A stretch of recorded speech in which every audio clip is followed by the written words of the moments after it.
De la naissance d'un enfant au transfert d'un patrimoine, chaque situation est unique et mérite d'être bien vulgarisée par des conseillers dans le domaine. Voici la chronique des bonsconseils.com avec Éric Veilleux et Bernard Paquette, conseillers en sécurité financière chez Des Bons Conseils Incorporés.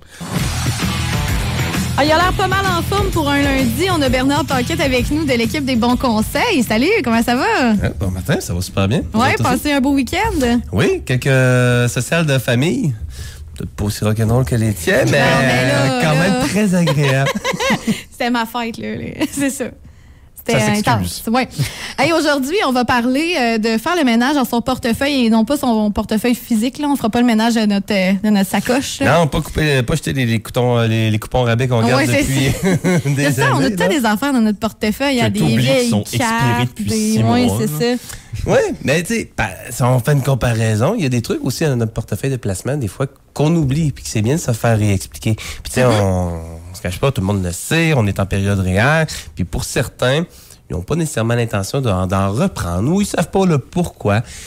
Ben, moi, je vais vous convaincre, dans le fond, en tout cas, je vais vous donner des raisons de faire en sorte que vous allez rencontrer quand même votre conseiller, votre planificateur, pour faire une mise à jour de votre portefeuille. OK. Comment ça se fait, ça, une mise à jour de portefeuille? Ben, premièrement, vous savez que la manière qu'on monte un portefeuille, c'est toujours en fonction du profil de l'investisseur. Le profil de l'investisseur étant un petit questionnaire qui va poser des questions, sur ta connaissance face au placement, de ta tolérance au risque, de l'actif, puis surtout, ce qui va influencer le plus, tu as combien de temps à placer cet argent-là? D'accord? Fait qu'on s'entend que si c'est pour notre retraite, peu importe si la retraite est très loin ou plus près, plus les années passent, plus on se rapproche de notre objectif. Fait que rendu là, de refaire une mise à jour, c'est carrément, on va refaire le profil de l'investisseur, puis lorsqu'on le monte, plus on est prudent dans notre tolérance au risque, plus on va avoir de ce qu'on appelle des liquidités dans notre portefeuille. Fait ce qui diminue le risque de fluctuation des portefeuilles. Fait qu'autant à la hausse qu'à la baisse. Lorsqu'on est plus audacieux, parce que c'est le contraire à cette partie-là de liquidité est beaucoup plus basse, c'est la partie d'action qui est beaucoup plus haute. D'accord? Fait que ça, c'est quand même standard. Mais lorsque le portefeuille est en place depuis quelques années, il peut avoir une variante, dans le fond, sur mon profil d'investisseur. Pourquoi? Parce que si les actions ont super bien performé, puis qu'au contraire, les obligations ont moins bien performé, peu importe que je sois croissant ou prudent, ça peut créer un déséquilibre parce que j'ai comme un ratio à conserver si je veux avoir un portefeuille prudent. Mettons un 70% de liquidité, fait que la partie sécuritaire, puis un 30% d'actions. Mais si on suit ma logique, si les actions ont super bien performé, ils peuvent représenter maintenant 45% de mon portefeuille. Donc, des fois, d'aller voir son conseiller, de réévaluer un petit peu qu'est-ce que la gestion de mon portefeuille, comment qu'il est présentement, puis de reposer des questions. Lorsqu'on a des périodes qui sont un peu plus houleuses dans l'économie, la plupart des gens vont être plus frileux. Donc, ça se peut que tu avais un profil d'investisseur modéré, puis que maintenant, à date d'aujourd'hui, que tu as un portefeuille ou plutôt un profil beaucoup plus prudent. Justement, tu disais, tu sais, l'économie, tout ça, ça se peut peut-être, dans le fond, que si tu étais modéré, mais que là, avec la hausse des intérêts pour la maison, là, on est plus serré dans le budget, là, on est peut-être moins, on est peut-être plus prudent aussi. On est peut-être un petit peu plus chicken, puis c'est normal. Puis, tu sais, il y a plusieurs autres classes d'actifs. Dans les dernières années, l'immobilier était excessivement bon, que ce soit uniquement dans notre maison personnelle pour les propriétaires ou ceux qui ont différentes portes. Ça a pris beaucoup, beaucoup de valeur. Puis pour plusieurs, ils s'en sont servis pour aller éclairer des trucs, aller faire de l'investissement, racheter d'autres portes. Mais là, c'est sûr, avec la hausse des taux, puis lorsqu'on est dans l'immobilier, souvent, vu que les intérêts sont déductibles, quand même assez fréquent que les gens laissent ouvert le taux variable. Donc, qu'il y a possibilité que les intérêts aient tellement augmenté que là, ça change la donne royalement. Fait que si ton actif principal, ta source de revenus principale, te stresse un peu parce que ça marche pas comme t'aurais pensé, ça se peut que tes placements, tu veux les sécuriser un peu plus. Ouais. Donc, hyper important de faire des mises à jour à la base, annuellement, ça veut dire qu'on joue dans les portefeuilles à chaque fois? Bien sûr que non. Mais au moins de revalider un peu, t'es comment présentement? Là? Faire état des lieux quasiment. Là. Ben oui, puis se sécuriser aussi, tu sais. Pour plusieurs, justement, la période peut être un peu plus stressante, fait qu'il y aurait tendance à croire, je vais être beaucoup plus prudent. Mais ce que je fais pratiquement à chacune de mes rencontres, je montre un petit schéma qui montre l'évolution de la bourse, l'évolution des placements dans les 70 dernières années. Puis tu sais, quand je demande que je montre ça à mon client, puis je dis, où t'aimerais investir, toi? Il y a personne qui me montre le pic à un endroit que c'est super haut. Ils me montrent toutes des downs, des places que la bourse a droppé. Parce qu'ils savent très bien, c'est logique, puis tu le vois que ça va réaugmenter. Mais pourtant, à l'inverse, souvent les décisions en économie avec de l'argent sont souvent irrationnelles. Parce que c'est émotif, puis quand ça devrait être un bon moment d'investir, c'est souvent là que les gens sont plus frileux puis qu'ils veulent sortir. Et la logique voudrait que non, c'est un bon moment quand même d'investir. Là, je sais qu'on est comme plus précis. On parle du portefeuille. Il y a des gens qui savent même pas c'est quoi un peu la notion de portefeuille. Il y a des gens qui vont voir que, bon, les trucs pour les REER, ça s'en vient. Ils disent, trucs pour les REER, ça s'en vient, mets ça là-dedans, c'est fini.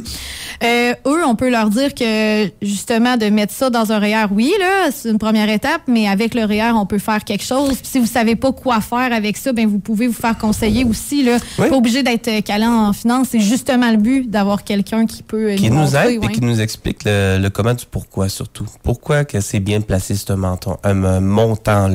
Pourquoi c'est bien d'aller dans ce véhicule de placement-là. Puis quand je parle de véhicule de placement, mettons les plus communs, REER, CELI, régime enregistré d'épargne études, le R3A. Dans ces trois types de véhicules de placement-là, je peux avoir le même produit d'investissement. Fait que je peux avoir des trucs super audacieux, des trucs super prudents.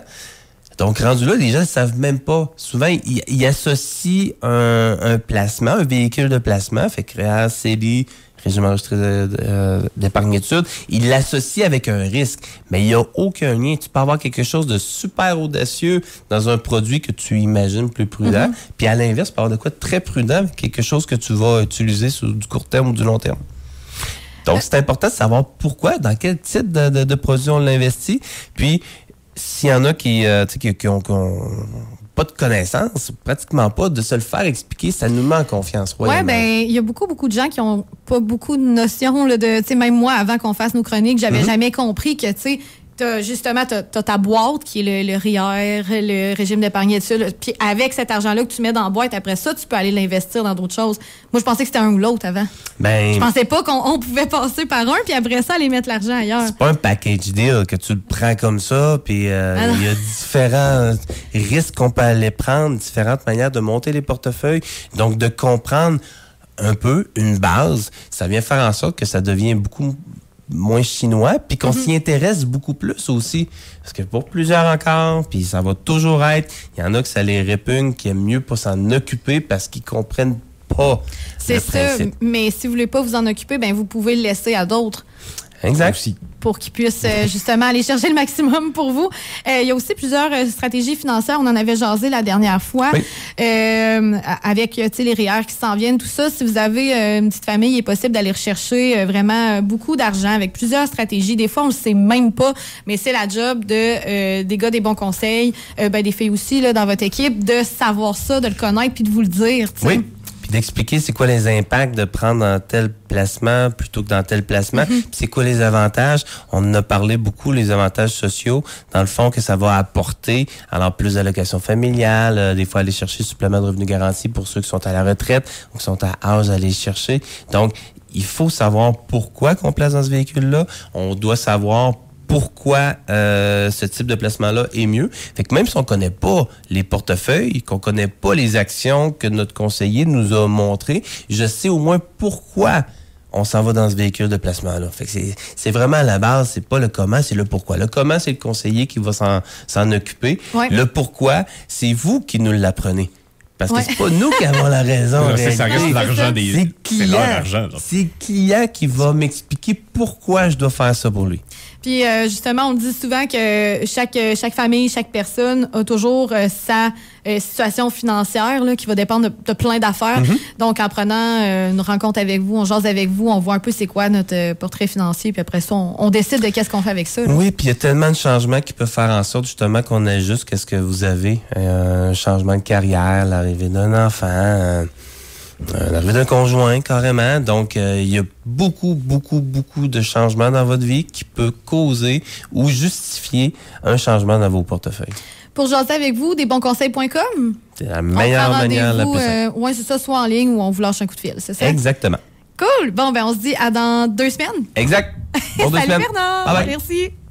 Desbonsconseils.com vous a été présenté par Éric Veilleux et son équipe située au 135-25 boulevard Lacroix à Saint-Georges. De la naissance d'un enfant au transfert d'un patrimoine, différentes stratégies s'offrent à vous. Parce que chaque situation financière est unique. Vous devez vous assurer d'en tirer le maximum. Notre équipe d'expérience est là pour vous donner les bons conseils dont vous avez besoin. Communiquez avec nous au 228-72-24 ou desbonsconseils.com.